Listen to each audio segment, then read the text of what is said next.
সকালবেলা ঘুম থেকে উঠলে বিছানাটাকে ভালো করে গুছিয়ে তারপর উঠতে হয়।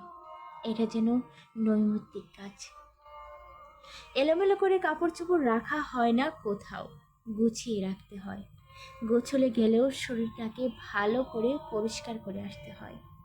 রান্না করার পর উনুনটাকে লেপে পুছে মুছে পরিষ্কার করে তারপর রান্নাঘর থেকে বেরিয়ে আসতে হয়। এগুলো আমরা ছোটবেলা থেকেই শিখেছি। কোনো জিনিস অপরিষ্কার রাখতে নেই, কোনো জিনিসকে হেলায় ফেলায় ফেলে রাখতে নেই।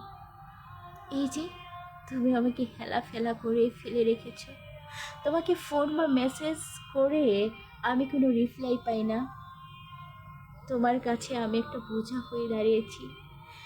তোমাকে বারবার স্মরণ করেও তুমি প্রতি ঘাতে আমাকে আঘাত করে যাচ্ছ। তোমার কাছ থেকে আঘাত পেতে পেতে আজকে আমি জর্জরিত। তোমার কাছ থেকে আর কিছু আশা করি না।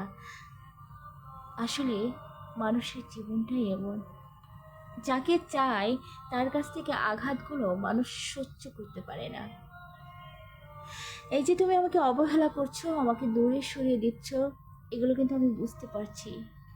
একটা সময় তুমি আমাকে ভালোবাসা শিখিয়েছিলে, সে ভালোবাসার প্রতিদানে আজকে তুমি আমাকে দূরে সরিয়ে দিচ্ছ। মনে রেখো, এগুলো একদিন তোমার কাছে ফেরত আসবে। আজকে এই যে তুমি আমাকে অবহেলা করছো, ভেবো না আমি দুর্বল, ভেবো না আমি তোমার কাছে বারবার ফিরে আসবো। তোমার অবহেলাগুলো বারবার মুখ বুজে সহ্য করে তোমাকে আবার নক করব।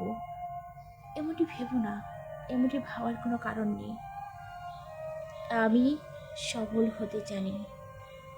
আমি তোমাকে ভুলে গিয়ে আবার নতুন করে বাঁচতে জানি।